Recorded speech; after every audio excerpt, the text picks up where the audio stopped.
फांसीदेवा ग्रामीण अस्पताल में मरीज की मौत को लेकर लंबे समय तक हंगामा चला। परिजनों ने चिकित्सा कराने में लापरवाही का आरोप लगाते हुए विक्षोभ प्रदर्शन किया।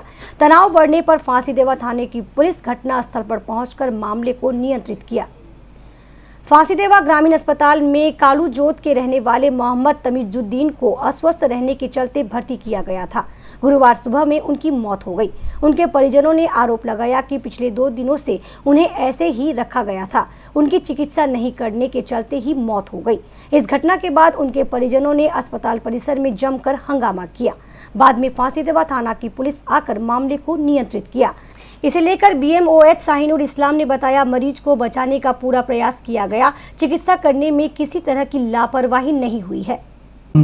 দেখুন একটা আজকে পেশেন্ট মারা যায়। কালকে উনি ভর্তি ছিলেন এজি নিয়ে, বয়স্ক পেশেন্ট, তো আজকে ডেথ হয় ওনার। তো এরকম কোনো ব্যাপার নয় যে নেগলিজেন্স বা এরকম কিছু নয়। এজি নিয়ে ভর্তি হয়েছিলেন, সাডেন কার্ডিয়াক অ্যারেস্ট বা কার্ডিয়াক কন্ডিশন আন্ডারলাইন কিছু ছিল, তার জন্য সাডেন ডেথ ওনার হয়েছে। তো এতে নেগলিজেন্সের কোনো ব্যাপার এর মধ্যে নেই।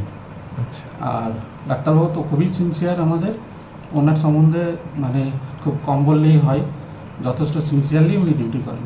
এ নিয়ে অভিযোগের কোনো মানে হয়। এর আগেও এই ডাক্তারবাবুর বিরুদ্ধে বিভিন্ন ধরনের অভিযোগ উঠে আসছিল। চিকিৎসা পরিষেবা তিনি ঠিকঠাক মতো দেন না এবং পেশেন্টের ঠিকঠাক মতো চিকিৎসা করেন না। এই ডাক্তার বিরুদ্ধেই না, সেরকম কোনো অভিযোগ কোনোদিন আসেনি।